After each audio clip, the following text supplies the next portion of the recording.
শুধু দর্শক আসসালামু আলাইকুম, আমন্ত্রণ জানাচ্ছি চ্যানেলের সংলাপ অনুষ্ঠানে। বঙ্গবন্ধু শেখ মুজিবুর রহমানের জন্মশতবার্ষিকী উপলক্ষে 2020 সালের 17 মার্চ থেকে 2021 সালের 16 মার্চ পর্যন্ত মুজিব বর্ষ উদযাপন করে আওয়ামী লীগ সরকার।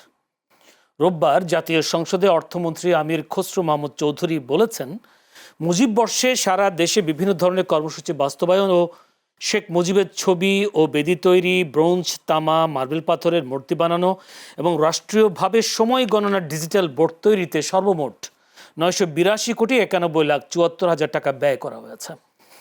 সম্পর্ক প্রশ্নে সংসদ সদস্য মাহবুবুর রহমান জানতে চান, এই ব্যয়ে অপচয় বা অনিয়মের প্রমাণ পাওয়া গেলে দায়ীদের আইনের আওতায় আনতে পদক্ষেপ নেওয়া হবে কিনা। উত্তরে অর্থমন্ত্রী বলেছেন, সব তথ্য যাচাই শেষে পরবর্তী সিদ্ধান্ত নেওয়া হবে। এদিকে মুজিব বর্ষে 4,000 কোটি টাকা অপচয়ের নথিপত্র হাতে পেয়েছে দুদক। যাচাই বাছাই শেষে হতে পারে একাধিক মামলা, এমন তথ্য জানিয়েছেন সংস্থাটির উপপরিচালক আক্তারুল ইসলাম। দুদক বলছে, সাবেক প্রধানমন্ত্রী শেখ হাসিনা ও তার বোন শেখ রেহানা সহ অন্যরা মুজিব শতবর্ষ পালনের নামে রাষ্ট্রের 4,000 কোটি টাকা ক্ষতি সাধন করেছেন। দর্শক, মুজিব বর্ষে অর্থ অপচয়, এই বিষয়টা নিয়ে আমরা আজকে আলোচনা করব সমসাময়িক বিভিন্ন বিষয় নিয়ে। যেহেতু দেশে একটি দুর্যোগ চলছে, যদি বলি 7 জেলায় বন্যা চলছে, বন্যায় বিপর্যস্ত মানুষ, বানবাসী মানুষ, এবং সেই সাথে ঢাকাতে গতকালকে বা যদি বলি আজকেও প্রবল বর্ষণে ভোগান্তি বেড়েছে ঢাকাবাসীর। চরম দুর্ভোগে ঢাকা নগরী কেন হচ্ছে, সে বিষয়টা নিয়েও আমরা আজকে আলোচনা করবার জন্য স্টুডিওতে উপস্থিত আছেন, আমার বায়ে আছেন আবুল কালাম, সিনিয়র রিপোর্টার দৈনিক নয়া দিগন্ত ও সাংবাদিক অর্থাৎ প্রচার সম্পাদক, ঢাকা সাংবাদিক ইউনিয়ন। আবুল কালাম, আপনাকে অসংখ্য ধন্যবাদ সময় দেওয়ার জন্য। আছেন বাসিরুল ইসলাম রানা, যুগ্ম সাধারণ সম্পাদক, বাংলাদেশ জাতীয়তাবাদী ছাত্রদল। বাসিরুল ইসলাম রানা, আপনাকেও অসংখ্য ধন্যবাদ সময় দেওয়ার জন্য। দর্শক, পুরো অনুষ্ঠান জুড়ে আপনাদের সাথে আছি আমি জয়নুল আবেদিন। বলছিলাম, মুজিব বর্ষে অর্থ অপচয়, এই বিষয়টি দুদকের হাতে আছে নথি, 4,000 কোটি টাকার বিষয়টি, এবং এই বিষয়টা আবার গত রোববার সংসদে উঠেছে। এই বিষয়টা নিয়ে কথাবার্তা হচ্ছে, প্রশ্ন উঠেছে। একটু জানতে চাই আসলে এই কত আত্মসাৎ হয়েছে বা অপচয় হয়েছে এবং শেষ পর্যন্তের পরিণতিটা কি, একটু জানতে চাইব। প্রথমে একটু সাংবাদিক হিসেবে আবুল কালামের কাছে জানতে চাই। আবুল কালাম, সেখানে সংসদে আরেকটি বিষয় অর্থমন্ত্রী তুলে ধরবার চেষ্টা করেছে। সেখানে বলেছেন, সাবেক প্রধানমন্ত্রী শেখ হাসিনার বছরে খাওয়া দাওয়া খরচ প্রায় 35 কোটি টাকা। তিনি এই বক্তব্যটাও তুলে ধরেছেন। এখন প্রশ্ন হলো, এই যে অর্থমন্ত্রী বলেছেন এগুলো যাচাই বাছাই করার পর সিদ্ধান্ত নেওয়া হবে, আবার দুদক বলছে তা 4,000 কোটি টাকার অপচয়ের একটি নথিপত্র তাদের কাছে পৌঁছেছে। এখন শেষ পর্যন্ত আসলে কি হতে পারে এই মুজিব বর্ষে, যে এটি অপচয় নাকি আসলে সত্যিকার অর্থে খরচ হয়েছিল? আপনাকে ধন্যবাদ এবং চ্যানেল এসকে ধন্যবাদ। প্রথমত হচ্ছে যে, আপনি যখন কোনো একটা অনুষ্ঠান বাস্তবায়নে কোনো উদ্যোগ নেবেন এবং সেখানে যে বাজেটটা নির্ধারণ হয়, এখন এই বাজেট ধরেন যে আপনি যদি খরচ বলছেন, খরচ আসলে কি, খরচটা কি বুঝতে হবে। খরচ হচ্ছে, আমরা তো এইটাই দেখাই, এই খাতে অত, এটাই তো খরচ। বাট এইটা যে কারো পকেটে যায় নাই বা একাধিক জনের পকেটে যায় নাই, তা যদি খরচটা হয় তাহলে খরচটা কোন খাতে হয়েছে সেটা বের করা কিন্তু ভেরি ডিফিকাল্ট হবে। প্রথমত হচ্ছে, কারণ তারা যদি বলেন যে আমরা মুজিব বর্ষ একটা বর্ষ পালনে এত টাকা খরচ হয় কিসে, আপনি ঢাকা শহরে আপনি বলেন, আপনি যা দেখলেন, আমরা তো তখন সবাই ছিলাম, আমরা দেখলাম যে এখানে তুরন হচ্ছে, এইখানে এই হচ্ছে সেই হচ্ছে, অর্থাৎ আমার মতে, আমার দৃষ্টিতে এই পর্যন্ত যা তখন পড়েছিল, এইখানে এত টাকা খরচ হওয়ার তো প্রশ্নই উঠে না। তার মানে এই টাকাটা, আমি নিশ্চিত হয়ে বলতে পারি যে এই টাকাটা মুজিব বর্ষর নামে তাদের বিভিন্ন নেতাদের পকেটে এই টাকাটা গিয়েছে। এখন পকেটে গেছে, এটা আপনি প্রমাণ করবেন কিভাবে? কারণ তারা তো অনেক দেশে নাই, অনেক দলিলপত্র নাই, অনেক কিছু উদাও হয়ে গেছে নাই।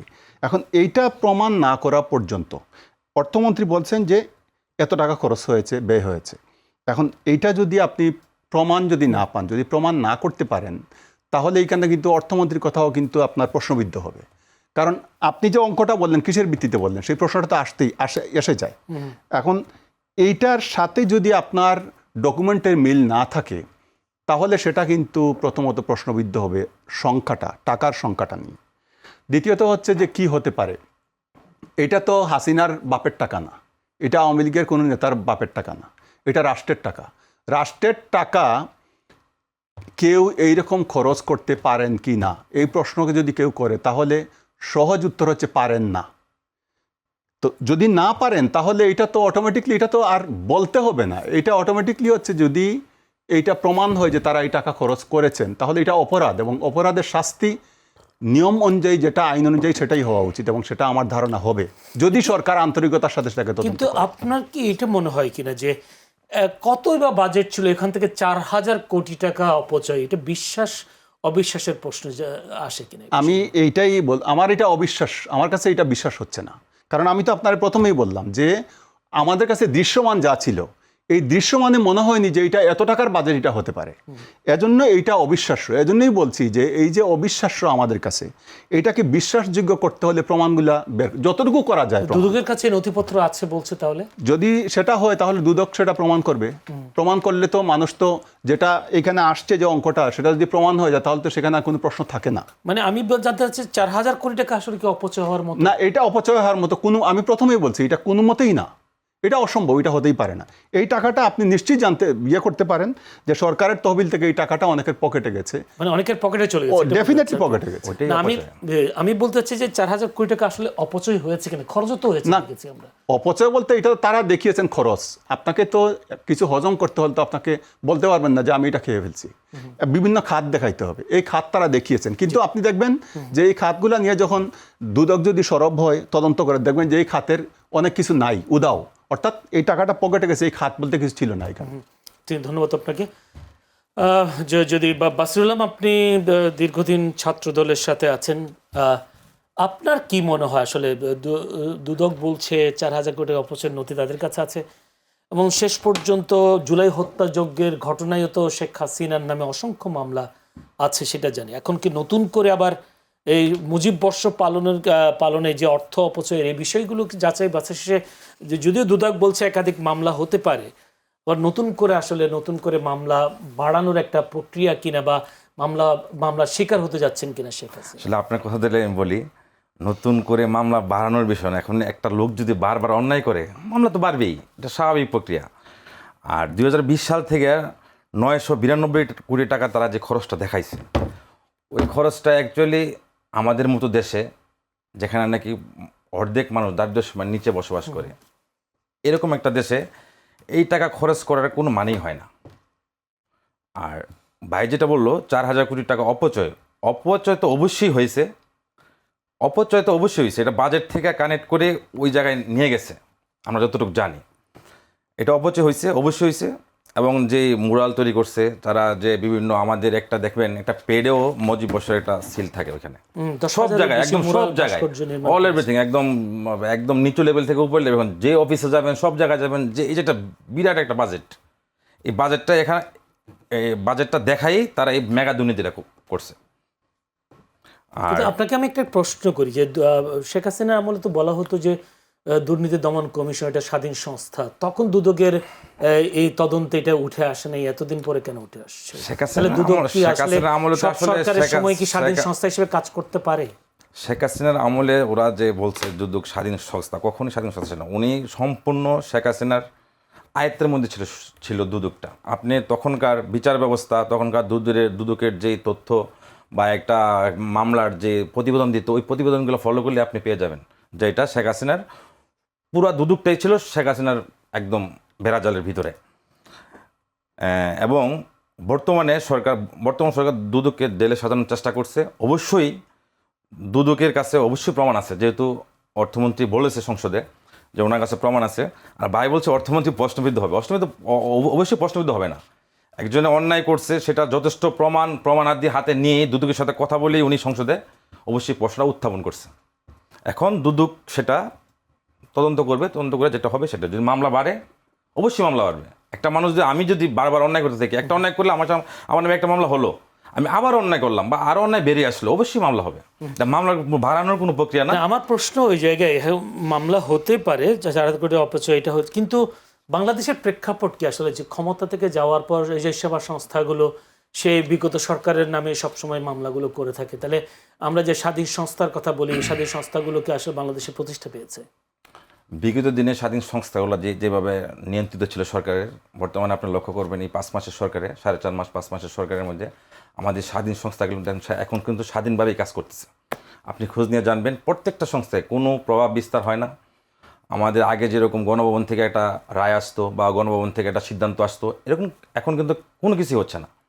এখন স্বাধীনভাবেই এই সংস্থাগুলো পরিচালিত হচ্ছে। অবশ্যই এখন স্বাধীন তদন্তের মাধ্যমে বেরিয়ে আসবে যে কে অন্যায় করছে, কে অপরাধী। সেক্ষেত্রে আমরা হয়তো সময়ের জন্য অপেক্ষা করতে হবে আসলে।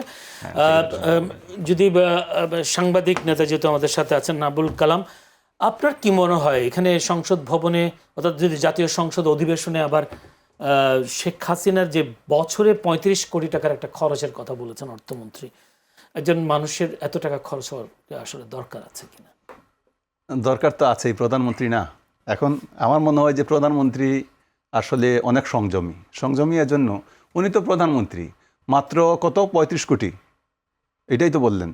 তো উনি তো 35,000 কোটিও খরচ করতে পারতেন, সমস্যা কি? সুতরাং উনি অনেক সংযমী, এজন্যই অল্পতে হয়ে গেছে। আপনি চিন্তা করেন আমাদের বর্তমান প্রধানমন্ত্রী আসলে খরচ কত তাহলে?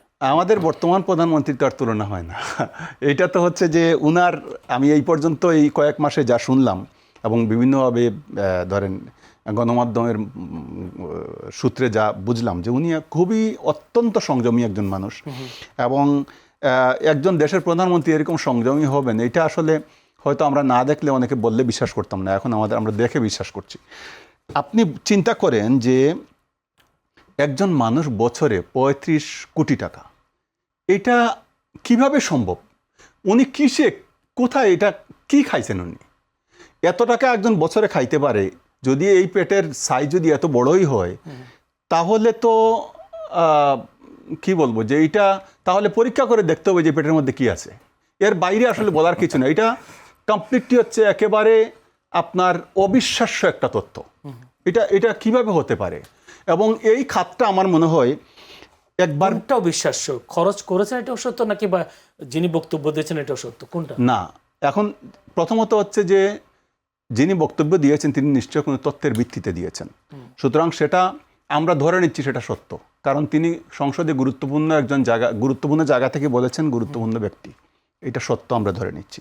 যদি সত্য হয় তাহলে আমার মনে হয় দেশ এবং জাতির এটা জানা খুব দরকার যে উনি কি খেয়েছেন, উনি কতটুকু সংযমী নাকি বিলাসী, এবং আসলে মেনুটা কি ছিল।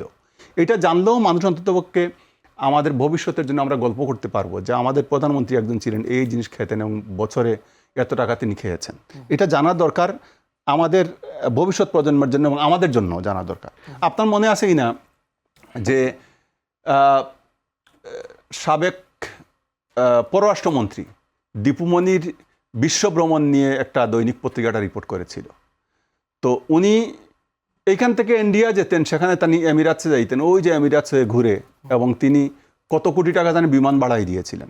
আপনি বুঝেন যে দীপুমণির এটা থেকে প্রমাণ হয় যে একজন পররাষ্ট্রমন্ত্রী যদি সারা বছর ভ্রমণের মধ্যেই থাকেন এবং কোটি কোটি টাকা সরকারি ব্যয় করেন তার বিমান ভাড়ার পেছনে, তাহলে একজন প্রধানমন্ত্রী এটা খরচ করতেই পারেন।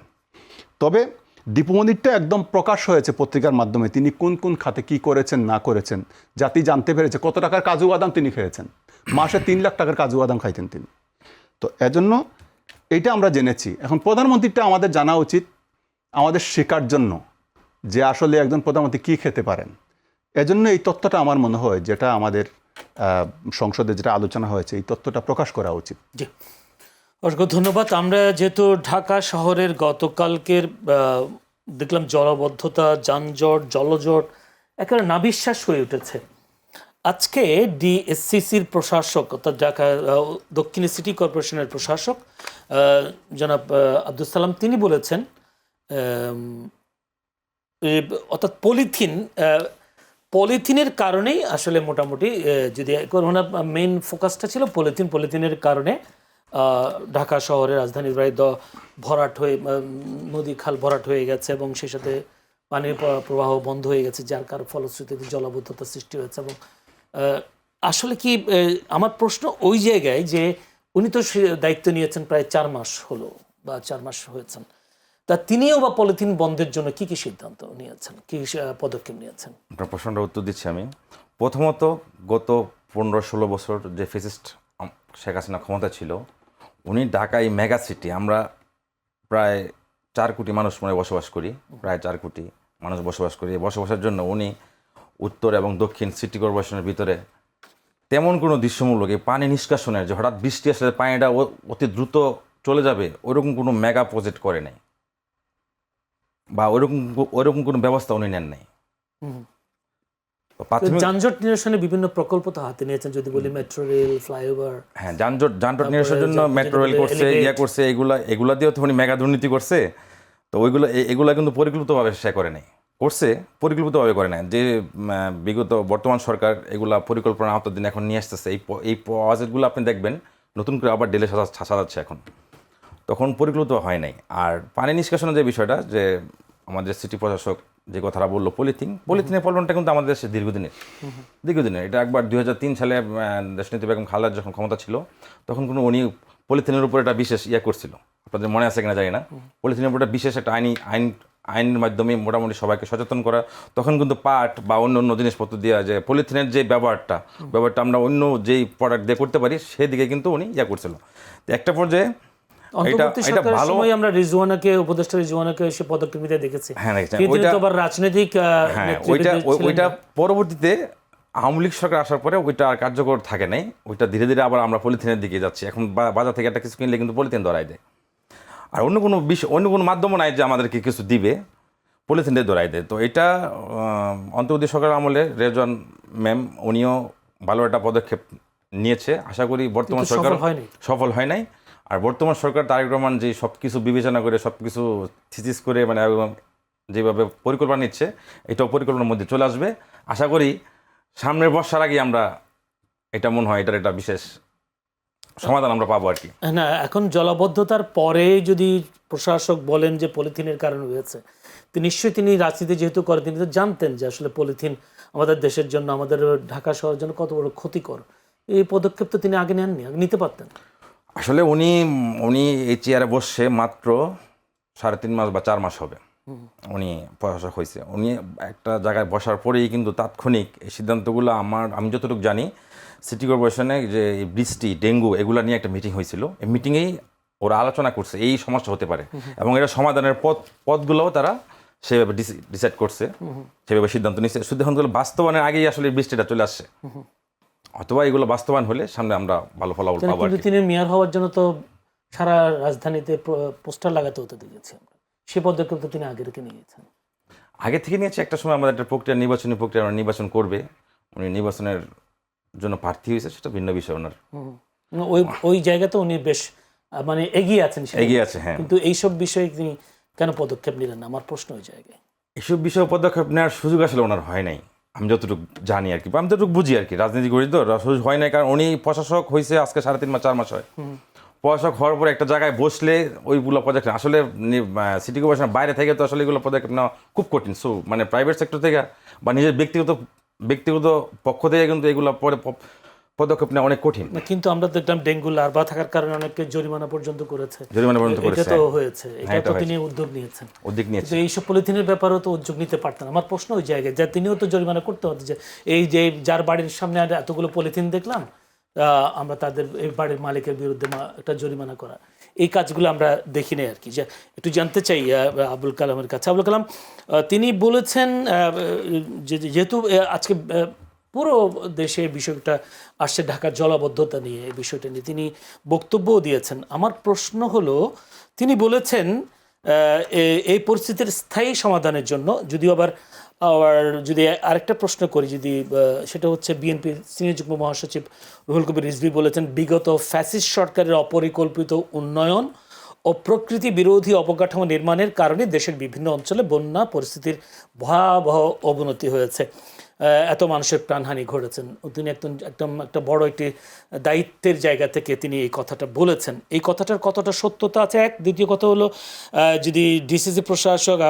আব্দুল সালাম তিনি বলেছেন রাজধানীর দখল ও ভরাট হওয়া খালগুলো পুনরুদ্ধার, প্রাকৃতিক পানি প্রবাহ স্বাভাবিক করা ও বুড়িগঙ্গা ও শীতলক্ষ্যা নদীতে দ্রুত পানি নিষ্কাশনের কার্যকর ব্যবস্থা গড়ে তোলা। কিন্তু আমরা ইন্টারিম সরকারের সময় আমরা দেখেছি বুড়িগঙ্গায় উদ্ধার করবার জন্য বিভিন্ন কার্যক্রম আমরা দেখেছি। এই বিগত 4 মাসে প্রশাসককে আপনি কি কাজ দেখেছেন, যে বিশেষ করে রাজধানী দখল, ভরাট হওয়া খালগুলো উদ্ধারের ক্ষেত্রে? প্রথম কথা হচ্ছে যে এই যে বিগত 4 মাস, এই বিগত 4 মাসে আমি এই যে প্রশাসক আছেন ওনাকে আমি নগরের উন্নয়নে একটা উদ্যোগ নিতেও দেখি নাই, আমার চোখে পড়ে নাই। 2 নম্বর হচ্ছে যে আপনি দেখেন যে বর্ষাকালে বৃষ্টি হবে, এটা কিন্তু স্বাভাবিক। রাস্তাঘাটে পানি জমবে, এটা কিন্তু স্বাভাবিক, এটা কিন্তু নিউজ না। নিউজটা হচ্ছে যে পানিটা অস্বাভাবিক পানি জমলো কেন, এই নগরবাসীর যে ভোগান্তি এটা কেন হলো। আপনি হাঁটু পানি, কোমর পানি হয়ে যাচ্ছে রাস্তায়। আপনি দেখেন যে ঢাকায় প্রায় 50টি খাল ছিল, সেই খালগুলো এখন আসছে 38টিতে, বাকিগুলা নাই, অস্তিত্ব নাই। এই 38টির মধ্যে তার মনে হয় 1% আছে মোটামুটি সচল আছে, আর বাকিগুলো হচ্ছে আংশিক সচল, অর্থাৎ পানি চলছে, যাচ্ছে কোনটা যাচ্ছে না। তার মানে হচ্ছে যে জলাবদ্ধতা যে হবে না, খালগুলা ভরাট হয়ে গেছে, পানি নামার অবস্থা নাই। সিটি কর্পোরেশন, বিগত সরকার, যদি আমাদের একজন রাজনৈতিক নেতা বলছেন বিগত সরকারের অপরিকল্পিত যে নগরায়ন উন্নয়ন এগুলো, আচ্ছা ঠিক আছে, ধরে নিলাম যে তাদের অপরিকল্পিত। এখন আপনি বলেন যে আপনি ক্ষমতায় আসার পরে বিগত সরকার ধরেন যে যেমন ধরেন একটা স্থাপনা দেখবেন হচ্ছে, সেই স্থাপনা হওয়ার সময় নিয়ম হচ্ছে যে এইটাকে আপনারা চতুর্দিকে ঢেকে তারপর স্থাপনার কাজ করবেন, যাতে করে তার ধুলাবালি বাইরে না যায়, পরিবেশ দূষণ না হয়, বাতাস দূষণ না হয়। আমাদের দেশে কিন্তু এটা কোথাও দেখি নাই যে বিল্ডিং নির্মাণের সময় তার নীতিমালা মানতে। ঠিক আছে, উনি এখন যখন বললেন যে বিগত সরকার, কিন্তু ওনাদের সরকারের সময় তো সেটা করা উচিত ছিল, আজ পর্যন্ত দেখি নাই, যদিও খুব বেশি দিন সময় হয়নি, দেখিনি। এখন কথা হচ্ছে যে এই যে খালগুলা উদ্ধারে কি একটা উদ্যোগ নেওয়া হয়েছে? নেওয়া হয়নি। বুড়িগঙ্গার পাতালে কয়েক ফুট পলিথিন, আমি তো পরিবেশ নিয়ে কাজ করি, কয়েক ফুট পলিথিন জমা, সেই পলিথিনগুলা আজ পর্যন্ত উদ্ধার হয় নাই। এই পলিথিনের কারণে এখন এটা আস্তে আস্তে তার গভীরতা কমে এবং পানির স্রোত কমে গেছে। পানির স্রোত কমে যাওয়ার কারণে হচ্ছে কি যে ময়লা, তার পানি যে দূষণটা কমছে না, কারণ স্রোত থাকলে ময়লা পানিটা চলে যায়, আর যখন পানির গতি কমে যায় তখন দূষণটা আস্তে আস্তে পলি জমে আস্তে আস্তে বাড়ে। খালগুলা উদ্ধারে কোনো উদ্যোগ নাই। আপনি দেখেন ঢাকা শহরে এই যে অটো রিক্সা, আপনি সিলেটে যান শহরে, সিলেটে গিয়ে একটা অটো রিক্সা পাবেন না, একদম ক্লিন একটা সিলেট। ঢাকা শহরে আপনি কোনোদিন দেখছেন, আমরা যখন ঢাকা শহরে প্রথম আসছি ভিআইপি রোডে আমি রিক্সা চলতে দেখি নাই। ঢাকা শহরের প্রত্যেকটা রাস্তায় এখন রিক্সা, এগুলো এমনভাবে নামছে, আপনি লিখে রাখেন আরও 2 বছর পরে ঢাকা শহরে হাঁটারও আপনি জায়গা পাবেন না এই অটো রিক্সার কারণে। কমপ্লিটলি কলাপস করবে এই শহরটা। এই যে অটো রিক্সা, এই সিটি কর্পোরেশনের কি সমস্যা যে এই অটো রিক্সা বন্ধের জন্য? আপনি বলেন এটা, উনি কি কোনো উদ্যোগ নিছেন? ফুটপাথগুলো দেখা যায় উঠানো হয়, 2 দিন পরে ফুটপাতে আবার লোক বসে যায়, কেন? এটার উদ্যোগটা কি? কোনো উদ্যোগ নেই। অর্থাৎ নগরের উন্নয়ন। যে অটোরিকশার কথা বলছেন, এই অটোরিকশার ড্রাইভার তারা তো জীবন সংসার চালানোর জন্য কাজ করে, তাদেরকে পুনর্বাসন ছাড়া অটোরিকশা তুলবেন কি হবে? না, পুনর্বাসন আপনি কি করবেন? আপনি তাদেরকে মেইন রাস্তা থেকে উঠাই দেন। ভিআইপি রোডেও কি তাদের নামতে হবে? আপনি বলেন, কিছু রাস্তা তো রাখা উচিত, যেমন ধরেন এক্সপ্রেসওয়ে। আওয়ামী লীগের সময় আওয়ামী লীগ যে কাজগুলো ভালো করেছে এটা ভালোই বলতে হবে। এক্সপ্রেসওয়ে যেটা করেছে এটা অনেক ভালো কাজ করেছে।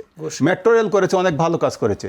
কি ব্রিজ জানি যেটা করলো, খুব ভালো কাজ করেছে। এগুলা তো, এই সুফলগুলো তো আমরা এখন নিচ্ছি। এমন না যে আওয়ামী লীগ করছে তোমার ব্রিজে আমি উঠলাম না, বিষয়টা সেটা না, আমরা তো সেই সুফলগুলো নিচ্ছি।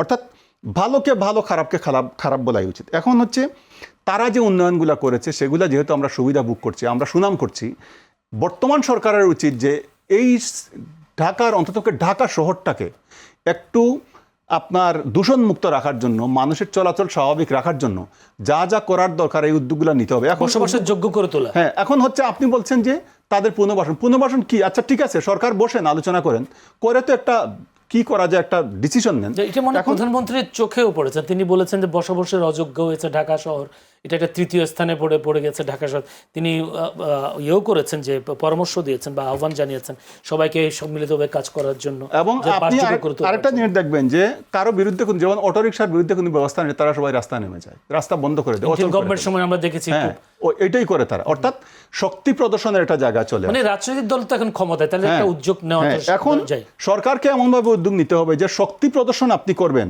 কেন করবেন? যদি করেন তাহলে এটা একটা অন্যায়, অন্যায়ের বিরুদ্ধে সরকারকে কঠোর হইতে হবে, আর না হয় কোনোদিন সুস্থ এই শহর হবে। অসংখ্য ধন্যবাদ বাসিরুল ইসলাম। আমরা দেখলাম জলাবদ্ধতার সময় ঢাকা বিশ্ববিদ্যালয়েও বিভিন্ন হলের সামনে জলাবদ্ধতা তৈরি হয়েছে এবং সেখানে আমরা শিক্ষার্থীদের ভোগান্তি দেখলাম। ঢাকা বিশ্ববিদ্যালয় সম্ভবত আজকের পরীক্ষাও স্থগিত করেছে। এই যে শিক্ষার্থীরা ভোগান্তির শিকার হলো, সেখানে ছাত্রদলের ভূমিকা, এই ভোগান্তি লাগু ছাত্রদলের ভূমিকা কি ছিল?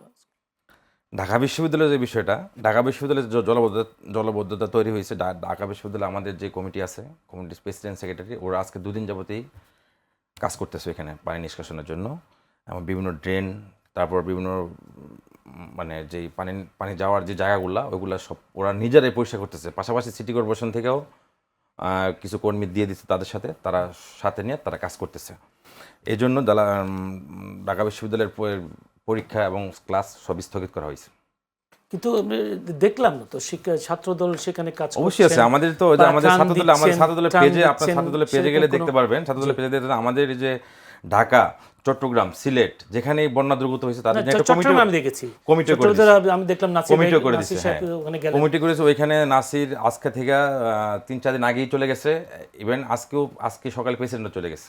দেখেছি আমি ওই ভিডিও। ঢাকা বিশ্ববিদ্যালয় সভাপতি সাহস শিপন, ওরা দুজনেই ওদের কমিটির লোকজন নিয়ে কাজ করতেছে। মানে কি আপনার কাছে কোনো আছে কি তথ্য আছে কিনা, মানে কি পরিমাণ ত্রাণ তারা বিতরণ করেছে শিক্ষার্থীদের জন্য, কি কি সুযোগ সুবিধা তারা দিয়েছে? শিক্ষার্থীদের জন্য যারা বাইরে থেকে খাবার নিয়ে আসতে পারে না তাদেরকে বাইরে থেকে খাবার সরবরাহ করা, এবং যারা নাকি বাইরে যাওয়ার খুবই প্রয়োজন তাদেরকে সেভাবে ব্যবস্থা করা। তারপর তাদের পড়াশোনার নির্বিঘ্নে করার জন্য যদি কোনো খাতা কলম বইটা এগুলো নিয়ে আসা লাগে, সবগুলো ওনারা দিচ্ছে। আমরা দেখলাম ডাকসুর পক্ষ থেকে তাদেরকে জেনারেটর সাপ্লাই দিচ্ছে, বিদ্যুৎ সংযোগ তো আছে, বিদ্যুৎ সংযোগ বিচ্ছিন্ন হলে দেখলাম ওইটা সাময়িক সময়ের জন্য বিদ্যুৎ সংযোগ ঠিক আছে। কিন্তু সেক্ষেত্রে ছাত্রদল কেন একটু পিছায় কিনা, বা অনেক সময় একটা অভিযোগ থাকে যে বিষয়টা আসলে পিছায় না, আমি আপনার সাথে কথা, বিষয়টা আসলে পিছানো বা সামনের দিকে না, দেখা গেছে ডাকসুর যেহেতু বিএনপি এখন ক্ষমতায়, সেই ডাকসুর পক্ষ থেকে, ডাকসুর তো অবশ্যই ডাকসুর বিপিজিএস ওরা আছে, ওরা নিজেরা জেনারেটর সার্ভিস দিছে, বাট জেনারেটর সার্ভিস দেওয়ার মধ্যে কোনো প্রয়োজন কিন্তু ওনারা মিডিয়াতে খুব হাইলাইটস করছে, বাট ওই জেনারেটর সার্ভিস দেওয়ার প্রয়োজন কিন্তু হয় নাই, কারণ বিদ্যুৎ বিচ্ছিন্ন খুব অল্প সময়ের জন্য, আমি যতটুকু জানি এবং আমি নিজে ওখানে উপস্থিত ছিলাম গতকাল, খুব অল্প সময়ের জন্য বিদ্যুৎ ছিল না। এটার জন্য আপনি কোন হলে গিয়েছিলেন? আমি 2টা হলে গিয়েছিলাম, ঠিক আছে, এফরমান হলে গিয়েছিলাম, তারপর হলো যে জসিমউদ্দিন হলে গিয়েছিলাম। ওইখানে ও খুব অল্প সময়ের জন্য বিদ্যুৎ বিচ্ছিন্ন হয়েছিল, তাও ওইটা পানির জন্য না, পানি ছিল, হ্যাঁ পানি ছিল, বাট তাও ওইটা ওই যে বৃষ্টি বা পানির জন্য না, ওইটা বিদ্যুৎ গোলযোগের জন্য। পানি নিষ্কাশন ব্যবস্থা ছিল না, এরকম একটা পানি নিষ্কাশনের ব্যবস্থা যেটা, ওই ড্রেনগুলোর অবস্থা খারাপ ছিল, ড্রেনগুলো পরিষ্কার ছিল না, পানি নামতে পারতেছিল না। ওই ড্রেনগুলো সিটি কর্পোরেশন লোক সহ, আমাদের ছাত্রদলের নেতৃবৃন্দ সহ ওই মানে ড্রেনগুলো পরিষ্কার করার পরে এখন কিন্তু পানি নেই। আপনি কালকে কিন্তু বিকাল 4টা-5টা পরে কিন্তু আর পানি ছিল না।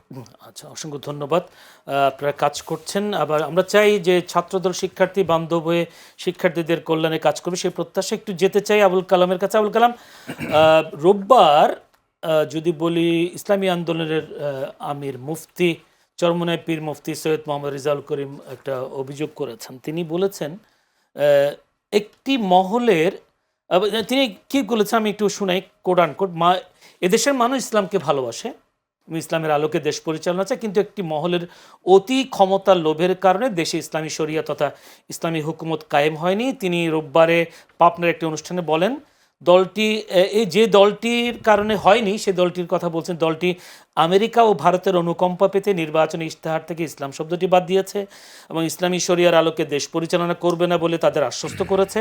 যারা ইসলামের কথা বলে জাতিকে ধোঁকা দেয় তাদের সম্পর্কে সবাইকে সজাগ ও সতর্ক থাকতে হবে। ইসলামী আন্দোলন নিশ্চয়ই জামাতের কথা বলছেন, এই যে তারা ভারত এবং আমেরিকার অনুকম্পাকে তাদেরকে করার জন্য, তাদেরকে খুশি করবার জন্য শরিয়া ভিত্তিক আইন মানে বাস্তবায়ন করবেন না, এমন একটা খবর জামাতে আমিরের মুখেও আমি শুনেছি। তাহলে কি মুফতি রেজাউল করিম কি সেই কথাই উদ্ধৃতি দিচ্ছেন? প্রথম কথা হচ্ছে যে সব কিছুর পরে কি জানেন যে এই কিছু মানুষ আছে, এদের লজ্জা নাই, আসলে নির্লজ্জ এবং ক্যারেক্টার নাই। কেন নাই এটা আপনারা বলি। উনি, আমারও ধারণা উনি জামাতকে উদ্দেশ্য করেই বলেছেন। তিনিও একটা ইসলামী দল, এরাও একটা ইসলামী দল। তাদের মধ্যে এই যে দেখেন, ইসলাম হচ্ছে সবচেয়ে স্পর্শকাতর জায়গা। আপনি দেখবেন যে আজকে যদি আমি মুসলমান, আমি যদি ইসলাম বিরোধী কোনো কার্যকলাপ করি, তাহলে আমি ক্ষতিগ্রস্ত হই না, আমার ধর্ম ক্ষতিগ্রস্ত হয়। এবং এইটা খুব খারাপ প্রভাব পড়ে কিন্তু প্রতিপক্ষের উপরে, আমার ধর্মের উপরে। প্রতিপক্ষ এটা নিয়ে নানান সমালোচনা করার সুযোগ পায়। এই যে ইসলামী দল, এরা ইসলাম দেশে করে, তো উনি আবার দেখেন তারা কিন্তু একে অন্যের প্রতি এই যে দোষারোপ, এই যে গীবত, এগুলা করে যাচ্ছে। অথচ দেখেন এই চরমুনাই পীর কিন্তু নির্বাচনের আগে জামাতের সাথে জুটে গিয়েছিলেন, এবং উনি আসন ভাগাভাগির কারণে ওইটা উনার মন মতো হয় নাই বলে উনি সরে আসছেন। এখন উনার চরিত্র পাল্টে গেছে, উনার এখন ধারণা হচ্ছে যে না, এইটাই হচ্ছে না। তাহলে আমার কথা হচ্ছে যে উনার চরিত্র, কি চরিত্র নিয়ে উনারা থাকেন? তাহলে উনারা জামাতের সাথে গেলেন কেন? কেন আপনি কারোর সাথে বন্ধুত্ব করার আগে তার সম্পর্কে জানবেন না? আপনি জেনে শুনেই তার সাথে গেছেন, এখন যে তার বিরুদ্ধে বদনাম বলছেন। তো ঠিক আছে, জামাত যদি এত শক্তিশালী হয়, এটা জামাতের বিষয় আমি জানি না, বাট উনি যদি তাদেরকে উদ্দেশ্য করে বলেন যে তাদের কারণে পারা যাচ্ছে না, কেন? তারা কি উনার গলায় পাড়া দিয়ে ধরছে? তারা কি রাস্তা বন্ধ করে দিছে? তারা কি উনার অফিসে হামলা করছে? তারা কি উনার হাত বেঁধে রাখছে? নাকি উনাকে জেলে ঢুকাইছে? কোনটা? তারা তাদের কাজ করবে, আপনি আপনার কাজ করেন। আমার দ্বারা আপনি কিভাবে বাধাগ্রস্ত হন সেটা আপনি ব্যাখ্যা করতে হবে। তো সুতরাং এই ব্যাখ্যা ওনার কাছে উনি দিতে পারবেন না। তার মানে হচ্ছে এটা হচ্ছে কমপ্লিটলি তাদের মধ্যে একে অন্যের প্রতি প্রতিহিংসা, এবং এই প্রতিহিংসার কারণে আপনি দেখবেন এই ইসলামী দলটা এবং এই ইসলামী দলগুলো আলটিমেটলি মানুষের আকাঙ্ক্ষার জায়গায় যেতে পারবে না। কারণ আপনি আপনার নিজেদের মধ্যে আপনার এখানে হচ্ছে একে অপরের বিরুদ্ধে বলছেন, আপনার নিজেদের মধ্যে ভালো বোঝাপড়া নাই, তো আপনি দেশ নিয়ে কিভাবে কাজ করবেন? আগে নিজেদের মধ্যে যদি বোঝাপড়া না হয়, তাহলে দেশের মানুষ তো আপনাকে বিশ্বাস করবে না। সুতরাং উনি যেটা বলছেন, এই বলাটা আলটিমেটলি উনি ক্ষতিগ্রস্ত হবেন, ওনার দল ক্ষতিগ্রস্ত হবে। সুতরাং রাজনীতি যদি জনবান্ধব রাজনীতি যদি করতে হয়, তাহলে ওনাদের ক্যারেক্টার পাল্টাতে হবে, এবং আলটিমেটলি সত্যটা বলতে শিখতে হবে। এটা সত্য না, এটা হচ্ছে প্রতিহিংসা পরিহার করতে হবে। কিন্তু আপনার কি মনে হয় না যে নির্বাচনের সময় জামায়াতের আমির বলছিলেন যে শরিয়া ভিত্তিক আইন তারা বাস্তবায়ন করবেন, যদি ইসলামী দল শরিয়া ভিত্তিক আইন বাস্তবায়ন করবে না, এমন জিনিসটা আপনাকে কোনো কারণে প্রশ্নের উদ্যোগ হয়েছে কিনা আপনার মধ্যে? এটা আমি শুনেছি, বাট আমার মনে হয়েছে যে এটা হচ্ছে তারা একটু কি বলবো, যে নির্বাচনের কারণে, বা তারা চাচ্ছেন যে এতদিন তারা যে একটা গণ্ডির মধ্যে ছিলেন, তাদের গণ্ডিকে তারা আরো প্রসারিত করার চেষ্টা করছেন।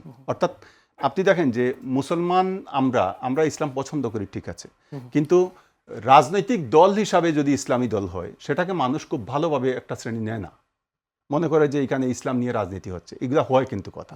সুতরাং হয়তো তারা এই সমালোচনা থেকে নিজেদেরকে বের করে আনার জন্য তারা এই যে উদ্যোগটা তারা নিয়েছেন, বা তারা একটা পরিবর্তন চাচ্ছেন। তা আমার মনে হয় যে এরকম পরিবর্তন এটা খারাপ কিছু না। একটা দল, সে তার দল কিভাবে চালাবে, কি রাখবে কি রাখবে না, সেটা তার ব্যক্তিগত, এটা হতেই পারে। তারা ভারত এবং আমেরিকাকে খুশি করবার জন্য কি নির্বাচনী ইশতেহারে এমন কথা নিয়ে আসছেন, তিনি অভিযোগ করেছেন, বাস্তবে কি তাই? একটা বিষয় কি, এটা আপনিও জানেন, ভারত আলটিমেটলি আপনার আমার কথায় কখনো খুশি হয় না। কারণ ভারত সবচেয়ে দেশপ্রেমিক হচ্ছে ভারত। আপনি দেখবেন ভারত নিজের স্বার্থের জায়গায় এক চুলও কাউকে ছাড় দেয় না, এটা মনে রাখেন। সুতরাং আমার একটা বক্তব্যে ভারত খুশি হয়ে যাবে, এইটা যারা মনে করেন, এটা বোকামি ছাড়া আর কিছু না। আমার একটা বক্তব্যে আমেরিকা খুশি হয়ে যাবে, এটা যারা মনে করেন, এটা বোকামি ছাড়া কিছু না। এই দেশগুলা, প্রত্যেকটা দেশ তারা নিজেদের স্বার্থকে সবার আগে দেখে। তো এই কথার মধ্যে কি মনে হয় যে তার দেশের স্বার্থ রক্ষা হয়ে গেল? মানে আমি এইটা করব না, এটা করব, এর মধ্যে এই দলগুলা কি, এই দেশগুলা কি এত বোকা দেশ, এত ছোট দেশ? আমাদের মতো এত বোকা না, হ্যাঁ, বাংলাদেশ যে মতো। আমি বললাম আর তার দেশের মনে হলো সে আমার দেশের স্বার্থ রক্ষা হয়ে যাচ্ছে, আমি খুশি হয়ে গেলাম। এটা যারা বলেন তারা না বুঝে বলেন। সুতরাং আমাদের উচিত হলো যে মন্তব্য করতে হলে বুঝে শুনে দক্ষতা নিয়ে মন্তব্য করা উচিত। বোকার মতো মন্তব্য করলে সবসময় হচ্ছে যে আমার যোগ্যতা নিয়ে আমি প্রশ্নবিদ্ধ হই। জি, অসংখ্য ধন্যবাদ বাসিরুল ইসলাম। আপনাদের যদি বলি একদম শীর্ষ নেতারা, যদি বলি একেবারে 11 জুলাই নোয়াখালীতে একটি বক্তব্য দিয়েছেন জয়নুল আবেদিন ফারুক। তিনি নোয়াখালী 2 আসন সংসদ সদস্য, বীর মুক্তিযোদ্ধা অবশ্যই। জি, অবশ্যই। তিনি বলেছেন আওয়ামী লীগের ইয়াবা ব্যবসা এখন বিএনপি নেতাকর্মীদের হাতে, এখান থেকে সবাইকে সাবধান হওয়ার জন্য বলেছেন। এবং তিনি কয়েকজন নেতার নামও বলেছেন। 8 নম্বর ইউনিয়নের রকি ও পাইলটের মতো যুবদলের বড় নেতাকেও জেলে পাঠানো হয়েছে, এবং সময় থাকতে তওবা করুন, না হলে জেলে যেতে হবে। তাহলে আওয়ামী লীগের, এবং এই অভিযোগটা বিরোধী দলের পক্ষ থেকে বারবার আসছে যে আগে যে চাঁদাবাজি হতো সেগুলো এখন আওয়ামী লীগ ছাত্রলীগের পক্ষ বিপক্ষে, পরে এখন বিএনপির হাতে চলে গেছে, ছাত্রদল বা বিএনপির হাতে চলে গেছে, এরকম কথা। ঠিক একই অভিযোগটা এখন জয়নুল আবেদিন ফারুক বললেন। তাহলে আপনি কি বলবেন? একটা প্রশ্ন। দ্বিতীয় একটা প্রশ্ন, হারুনুর রশিদ, যদিও উনি নির্বাচিত হতে পারেননি চাঁপাই নবাবগঞ্জ থেকে, তিনি আজকে বলেছেন চাঁপাই নবাবগঞ্জে বিএনপি যারা নেতা আছেন তারা সবাই গুপ্ত জামায়াতের নেতা। আমি প্রথম প্রশ্নের উত্তর দিই। ফারুক ভাই যেটা বলছে, ফারুক ভাই যেটা বলছে বিএনপি নেতাদের হাতে ইয়াবা ব্যবসা। আসলে অ্যাকচুয়ালি আপনি ঘাটাঘাটি করে দেখেন, বিএনপি কোনো পদদারী নেতা কেউ কিন্তু এই মাদক ব্যবসাকে প্রশ্রয় দিচ্ছে না। যারাই করতেছে তারা বিএনপির নামদারি এবং বিএনপির সাথে মিশে এইগুলা করতেছে। তাদের কোনো বিগত দিনেও তাদের কোনো পদ ছিল না, বিগত দিনে আন্দোলন ছিলাম তাদের কোনো ডেলিগেট ছিল না, তারা সুবিধাবাদী। তারা সুবিধাবাদী, তারা সুবিধাবাদী। কিন্তু আমাদের নেতাদের কিছু ব্যর্থতা আছে সেখানে। সেটা হচ্ছে, আমি এড়াই যাব না যে জিনিসটা, আমাদের নেতারা তাদেরকে কাছে ভিড়তে দিচ্ছে, এই সুযোগটা তারা নিচ্ছে, এই সুযোগটা নিয়েই তারা ইয়াবা ব্যবসাগুলো করছে। এবং আপনি দেখবেন ইয়াবা ব্যবসার জন্য আমাদের বিএনপি নেতা একজনকে সারানোর জন্য ফোন দিছে, একজন আসামিকে সারানোর জন্য ফোন দিছে, তাকেই কিন্তু পরবর্তীতে গ্রেপ্তার করা হয়েছে। অতএব মাদকের সাথে সরকারের কোনো আপোষ নাই এবং জিরো টলারেন্স। এটা আমাদের পরিষ্কারভাবেই প্রধানমন্ত্রী সহ স্বরাষ্ট্রমন্ত্রী সবাই বলে দিছে, জিরো টলারেন্স। এটাতে বিএনপি হোক, আওয়ামী লীগ হোক, XY Z যেই হোক, এটাতে কোনো আপোষ নেই। কিন্তু আমরা দেখছি বহিষ্কার করা হচ্ছে, কিন্তু বহিষ্কার করা হচ্ছে।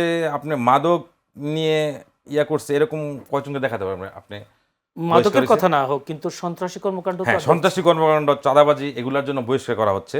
কিন্তু আপনি দেখেন, যদি বরিশালের সেই যুবদল নেতা মোস্তাফিজুর রহমান লিটুর কথা যদি বলতে পারেন, আপনি 70 লাখ টাকা চেক আদায় করে না, বিভিন্ন যদি বলে স্পর্শ অঙ্গদ চাপ দিয়ে, আপনি ওইটার আসলে ভিতরের ব্যাখ্যাগুলো দেখবেন। ওই লিটু আর যে যার কাছ থেকে চাঁদাবাজি যে ইয়াটা উঠছে, ওনারা কিন্তু একসময় একসাথে ব্যবসা করছে, ওরা ডেভেলপার বিজনেস করছে, আমি যতটুকু জানি ডেভেলপার বিজনেসম্যান ছিল। একটা পর্যায়ে তাদের মধ্যে দ্বিধাদ্বন্দ্ব হয়, ব্যবসার দ্বিধাদ্বন্দ্ব থাকতেই পারে, ওইটা নিয়ে অ্যাকচুয়ালি ওদের মধ্যে ইয়াটা হয়েছে, মানে যে চাঁদাবাজি অভিযোগটা আসছে, ওনার পাওনা টাকা উনি নিতে গেছে, তারপরে নিশ্চয়ই সেই দলের ক্ষমতা তো অবশ্যই দেখিয়েছে। হ্যাঁ, দলের ক্ষমতা দেখাইছে, সেজন্য সে পানিশমেন্টও পাইছে, গ্রেফতার হয়েছেন, সেটা বুঝলাম। কিন্তু আমি একটু আপনাকে একটু শেষ করে দিই, স্থানীয় যারা নেতা, যারা প্রার্থী হন, সংসদ প্রার্থী হন, কিংবা সভাপতি, জেলা সভাপতি, সাধারণ সম্পাদক, তার একটু যাচাই বা নিজের দল ভারী করবার জন্য যাকে তাকে কি দলে বেড়াচ্ছে, যার ফলশ্রুতিতে বিএনপির মতো যা প্রধানমন্ত্রী তারেক রহমান যেইভাবে দেশটাকে পরিচালনা করবার চেষ্টা করছেন, সেখানেই প্রশ্নবিদ্ধ করে তুলছেন এইসব নেতাগুলো। না, অবশ্যই বিগত দিনে ফেসিস্ট আমলে আমরা 15 বছর যারা আন্দোলন সংগ্রাম করেছে তাদের মধ্যে থেকে বাছাই করেই কমিটিতে আনা হচ্ছে, ঠিক আছে? এটা নিয়ে কোনো ইয়া নাই। কিন্তু তারা যাদেরকে আশ্রয়প্রশ্রয় দিচ্ছেন, এই যে বললেন যুবদল নেতা মোস্তাফিজুর রহমান লিটু, যদি বলি জয়নুল আবেদিন ফারুক যেটা বলছেন, মাদকের ব্যবসার সাথে এখন জড়িত বিএনপি নেতারা। হ্যাঁ, এটা তো বিএনপি নেতারা জড়িত না, আমি তো ভেঙেই বললাম আপনাকে, বিএনপি নেতারা জড়িত। বিএনপি নেতাদের সাথে কিছু জয়নুল আবেদিন ফারুকের বক্তব্যের কথা বলছে, আমার ব্যক্তিগত বক্তব্য। জয়নুল আবেদিন ফারুক ভাই যেটা বলছে, যে লোক যারা নাকি মাদক ব্যবসা করতেছে তারা কেউ কিন্তু আমাদের দলের পদদারী না, কেউই পদদারী না। তাহলে উনি এটা আমাদের নেতাদের সাথে মিশে এইগুলা করতেছে বিএনপি বদনাম করার জন্য। এবং এগুলা ঘটনা প্রক্রিয়া যখন তদন্ত করতে গেছে, তদন্ত করতে এগুলো কিন্তু বেরিয়ে আসতেছে। এবং আপনি কিছুদিন আগে বেরিয়ে আসার পর আমরা দেখলাম, কিন্তু বহিষ্কার হচ্ছে, কিন্তু ঠিক আছে, কিন্তু আগে থেকে কেন এগুলো নিয়ে সচেতন না? যদি এখন হারুনুর রশিদের যেটা বক্তব্য, তিনি দীর্ঘদিন আওয়ামী লীগ আমলে বিএনপির এমপি ছিলেন, তিনি বলছেন একেবারে জেলা বিএনপিতে যারা দায়িত্বে আছেন সবগুলো গুপ্ত জামায়াত।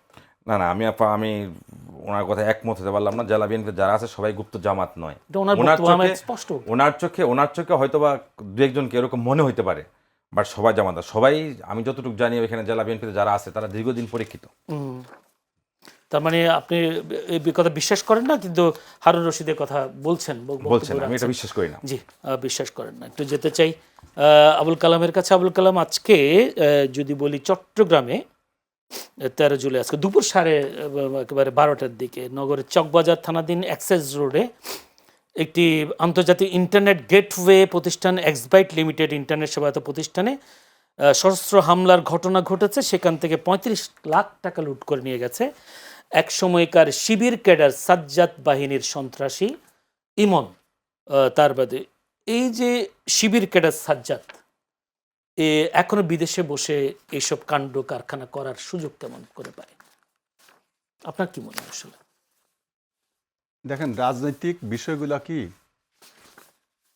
আমি যদি বিদেশেও থাকি, আমার লোকজন তো এখানে আছে, সুতরাং এটা একটা চেইন অফ কমান্ড থাকে আমার ধারণা, এটার মাধ্যমেই তারা এই কাজগুলো করেন। এখন কথা হচ্ছে যে সে যেই কাজটা করলো, এখন সত্যিকার অর্থে সে যদি শিবির ক্যাডার হয়, সে যদি তাদের লোক হয়, তার এটা যদি শিবির স্বীকার করে যে আমাদের লোক, তাহলে আমাদের দেখতে হবে তার বিরুদ্ধে তারা ব্যবস্থা কী নিচ্ছেন। এবং আপনি দেখবেন যে সবচেয়ে দুঃখজনক কি জানেন, অবাক কাণ্ড হচ্ছে, এই বিএনপি বলেন, এই জামাত বলেন, এই আওয়ামী যাই বলেন রাজনৈতিক দলগুলা, দেখবেন তাদের আশ্রয়, এই যে উনি একটু আগে বললেন যে বাইরের কিছু লোক আমাদের নেতাদের আশ্রয় এই কাজগুলো করে ফেলে। আরে ভাই, আপনার নেতার আশ্রয়ে বাইরের লোক এই কাজ করে ফেলে, আপনার নেতা কি করে বৈশা? তার মানে আপনার নেতা সেখান থেকে হয়তো পার্সেন্টেজ খায়, নয়তো সে আশ্রয় দিছে। আর নয় আমি বাইরেতে গিয়ে হুট করে একজনের গায়ে আপনার নাম করে হাত দিয়ে দেবো, আপনি মেনে নেবেন, এটা তো হয় না। তার মানে আগ থেকে এদেরকে এদেরকে একটা এদের সাথে লিয়াজও থাকে, লিয়াজও করে এই কাজগুলো করা। এখন অবাক বিষয় হচ্ছে, যেটা বলতে চাই সেটা হলো, দেখবেন যে এই রাজনৈতিক দলের, এই জামাত বলেন বা এই বিএনপি বলেন বা যাই বলেন, রাজনীতির সাথে জড়িত যখন কোনো আকাম করে, তখন একটা পর্যায়ে বলা হয় যে সে আমাদের দলের কেউ না। এই হলো বিষয়, অর্থাৎ রাজনৈতিক দল দায়িত্ব নিতে চায় না। এখন যে আপনি বললেন যে শিবির ক্যাডার, হয়তো পরে দেখবেন তারা ওই লোকের পদ না থাকে, তার দায়িত্ব তো দল নেবে না, হয়তো পরে দেখবেন তারা বলতেছে সে আমাদের কেউ না। তো এই যে আমাদের কেউ না, তাহলে এটা কার? কিন্তু আমার কথা হচ্ছে, সন্ত্রাসী চাঁদাবাজেদের রাজনৈতিক কোনো পরিচয় থাকা উচিত না।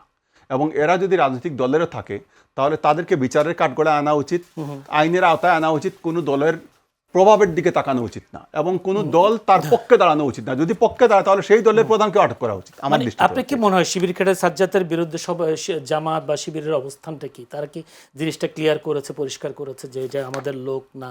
আমি এখন পর্যন্ত শুনিনি, আমি গণমাধ্যমে কোথাও দেখিনি এটা, যে তারা তাদের লোক আছে নাকি নাই, তারা কোনো কিছু বলেছে। আমার মনে হচ্ছে এখন পর্যন্ত তারা সম্ভবত নীরব। কিন্তু গণমাধ্যমে তো শিবির ক্যাডার সাজ্জাদ হিসেবে পরিচিত না। এখন তারা কি বিবৃতি দেবেন, তারা তাদের অবস্থান পরিষ্কার করলে না আমরা বুঝবো যে আসলে সেটা কার লোক। যতক্ষণ না পরিষ্কার করবেন, ততক্ষণ মানুষ ধরে নেবে তাদেরই লোক। যে একটা প্রশ্ন, সেটা হচ্ছে, আপনি নিশ্চয়ই জানেন, যদিও অনেক পুরনো দিনের ঘটনা, জামায়াতের আমির বারবার বলেছেন যে তারা নির্বাচিত হলে বিভিন্ন সুযোগ সুবিধা তারা নেবেন না। এই প্রশ্ন উনি বারবার বিভিন্ন সময় বক্তব্যে তিনি বলেছেন।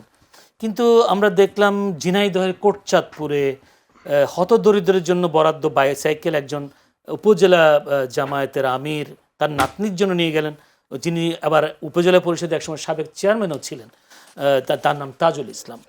তাহলে একটা সাইকেলের লোভও কেন সামলাতে পারছে না উপজেলা জামায়াতের আমির? এখন দেখেন, এগুলা হলো কি, যে একটা হাতের 5 আঙ্গুল তো সমান না। জামাত ধরেন হয়তো, আমার ধারণা যে তারা একটা আদর্শ বিলং করে, এবং এইটাকে তারা চায় যে সব কিছুর ঊর্ধ্বে রেখে এটাকে প্রতিষ্ঠিত করতে। তো সেখানে তাদের যে স্তরগুলো আছে, দলের বিভিন্ন স্তর, তো সেখানে তারা এইগুলা মানে হচ্ছে যে কমপ্লিট করার পরেই কিন্তু তারা শীর্ষ পর্যায়ে একজন যায়। এখন হলো তাদের ধারণা থাকে যে আমার শীর্ষ পর্যায়ের যে আছে, সে আমার এই খারাপ কাজগুলো করবে না, কিন্তু করে ফেলে হয়ে যায়। তার মানে হচ্ছে কি, যে আলটিমেটলি হাতের 5 আঙ্গুল সমান না। যে দলের উনি কিন্তু উপজেলা পরিষদের চেয়ারম্যান, অনেক বড় পোস্ট, এটা আমি বুঝতে পারছি, কিন্তু একটা সাইকেলের কত টাকাই বা দাম? হ্যাঁ, এখন কথা হচ্ছে যে এইটা উনি করেছে, এটা আমার ধারণা যে এই দায় জামাতের বা এই বিএনপির কেউ করলো, এটা বিএনপির হইতো না, এই জন্য হতো না। আমি তো আপনারা বলিনি আপনি এটা নিয়ে নেন। ধরেন যে বিএনপিরও অনেকে এই কাজগুলো এখন করে, বিএনপি কিন্তু বলে না এটা নিয়ে নেন, কিন্তু ঘটার পরে বলা হয় এটা অমুকের, এটা তমুক। সুতরাং এটা তার ব্যক্তিগত, যখন কেউ নিজের সিদ্ধান্তে করেন, তখন দলের উচিত যে তার বিরুদ্ধে যথাযথ ব্যবস্থা নেওয়া, দলীয় ব্যবস্থা। এবং আমাদের ব্যবস্থা কি, ধরেন যে আমরা বলি তাকে বহিষ্কার করা হলো, অথবা আপনি দেখবেন যে বহিষ্কারও হয় না, বলা হয় যে তার যে পদ আছে পদ থেকে তার পদ স্থগিত হইল, অথবা তাকে এখান থেকে তারে আমরা প্রত্যাহার করছি তার পদ। এখন কথা হচ্ছে বহিষ্কার হয় না, আমি বললাম যে বহিষ্কার খুব কম হয়, বহিষ্কার হচ্ছে না বর্তমানে বিএনপিতে যেটা হচ্ছে, অন্যায় করলে এটা ম্যাক্সিমাম ক্ষেত্রে বহিষ্কারই হচ্ছে। এটা আমি ওভারঅল মিলে বলছি। তো এখন কথা হচ্ছে, ধরেন তারে বহিষ্কারই করলেন আপনি, কিন্তু ক্ষতি যেটা হওয়ার তো হয়ে গেল, যে ক্ষতিগ্রস্ত হওয়ার তো হয়েই গেল। সুতরাং এটা বহিষ্কার না, এটা প্রত্যেকটা রাজনৈতিক দলের উচিত যে যখন যে কাজ করবে তাকে নিজেদের দায়িত্বে ধরে আইনের হাতে সুপর্দ করা, এবং একটা আইনের মাধ্যমে এমন একটা শাস্তির আওতা তাদেরকে নিয়ে যাওয়া উচিত পরবর্তীতে, যাতে করে অন্য কেউ এইরকম সাহস আর করতে না পায়। জি, মানে সেই মানে উদাহরণ তো এক্সাম্পল আমরা দেখছি না। না, নাই, সেটা নাই। কেন্দ্র থেকে নির্দেশ দেওয়া হলো, কিন্তু তৃণমূল পর্যন্ত সেই খবর তো পৌঁছায় না। পৌঁছায় না। তারা তো ঠিকই কাজগুলো করে যায়, সামান্য একটা সাইকেলের লোক। যদি বাসিরুল ইসলাম, আপনাকেও যদি একটি প্রশ্ন করে, আপনি বলেছেন যে চট্টগ্রামের বিভিন্ন জায়গায় ছাত্রদল, যুবদল সবাই ত্রাণ দিতে গেছেন, কিন্তু সেখানে আমি আবার দেখলাম চট্টগ্রামের সাতকানিয়া দোহাজারি বিওসি মোড় এলাকায় বন্যা দুর্গতদের মধ্যে ত্রাণ বিতরণ অনুষ্ঠানকে কেন্দ্র করে যুবদলের 2 গ্রুপের মধ্যে দফায় দফায় সংঘর্ষের ঘটনা ঘটে। ত্রাণ বিতরণের ওখানেও কেন এত অসন্তোষ? যুবদলের মধ্যে 2 দফায় একেবারে সংঘর্ষ হতে হলো ত্রাণ দিতে গিয়ে। সেখানেও কি মানে নিজের ক্ষমতা দেখানোর জন্য কি আসলে সংঘর্ষগুলো হচ্ছে? না, বিষয়টা আমি ওইরকম ভালো জানি না, তারপর আমি যতটুকু 11 জুলাই ঘটনা, 11 জুলাই ঘটনা, এটা যতটুকু আমি জানি, সেখানে দুই গ্রুপের বলতে এক পক্ষ আমাদের মনে হয় এমপি মহোদয়ের, আরেক পক্ষ হলো যুবদলের প্রেসিডেন্ট সেক্রেটারি, ওই মহোদয় ওদের বলয়ে ওরা ত্রাণ দিতে গেছে। তো ওইখানে যে অবস্থা, মানে পানির যে অবস্থা, পানির একদম মানুষের ঘরের চালের কাছাকাছি চলে গেছে। ওই অবস্থায় ত্রাণ দিতে গিয়ে একজন আরেকজনের মেবি একজন আরেকজনের উপরে, বা একজন মানে ও একটা গ্রুপ এক জায়গায় দিতে যাচ্ছিল, আরেক গ্রুপ ঠিক সেম জায়গায় আসছে, ওইটা নিয়েই ওদের মধ্যে একটা হট্টগোল হয়েছে আর কি। মানে সাথে সাথে ওইটা আবার মানে মীমাংসিত হয়েছে, কিন্তু মীমাংসিত হয়েছে। খবর ততক্ষণে পৌঁছে গেছে গণমাধ্যমে যে দফায় দফায় সংঘর্ষ হয়েছে, কিন্তু কেন এসব হচ্ছে সেই মীমাংসা হয়ে গেছে। হ্যাঁ, অসংখ্য ধন্যবাদ। আমার কাছে সময় বেশি নেই, যদি আমি এটা কি বলবো, আসলে বলার কিছু নেই। যখন মানুষ যে সময় যারা ক্ষমতায় থাকে তাদের লেজ বাড়তে থাকে, সে কারণে হয়তো সেখানে ক্ষমতার দ্বন্দ্ব লাগে। আমি সেই প্রত্যাশায় চাই না যে আসলে দেশটা সুন্দরভাবে চলুক, যারাই ক্ষমতায় থাকুক, দেশটা সমৃদ্ধ হোক, দেশটা বাংলাদেশ সমৃদ্ধির পথে এগিয়ে যাক। সেটা যারা এখন সরকারে আছেন, বিরোধী দলে আছেন, তারা চেষ্টা করছেন, বলছেন, কেন্দ্রীয় নেতারা চেষ্টা করছেন, কিন্তু তৃণমূলে সেই মেসেজ না যাওয়ার কারণে হয়তো এসব ঘটনাগুলো ঘটছে। দর্শক, আমরা চাই একটা সমৃদ্ধির পথে হাঁটবে বাংলাদেশ, সেই প্রত্যাশায় আজকের মতো শেষ করতে চাই। এবং যারা আজকে আমাদের এই অনুষ্ঠানে উপস্থিত হয়েছেন, আবুল কালাম, সিনিয়র রিপোর্টার, দৈনিক নয়া দিগন্ত, এবং সাংবাদিক নেতা, প্রচার সম্পাদক, ঢাকা সাংবাদিক ইউনিয়ন, বাসিরুল ইসলাম রানা, যুগ্ম সাধারণ সম্পাদক, বাংলাদেশ জাতীয়তাবাদী ছাত্র, দুজনকে অসংখ্য ধন্যবাদ আজকে এই অনুষ্ঠানে যোগ দেবার জন্য, আলোচনা করবার জন্য। এবং দর্শক, আপনারাও ধৈর্য ধরে আমাদের এই অনুষ্ঠান দেখবার জন্য আপনাদের প্রাণ ঢালা অভিনন্দন জানিয়ে শেষ করতে চাই, এবং আগামীকাল একই সময়ে চ্যানেল সংলাপ অনুষ্ঠানে আমন্ত্রণ জানিয়ে আজকের মতো বিদায় নিচ্ছি। ভালো থাকবেন সবাই।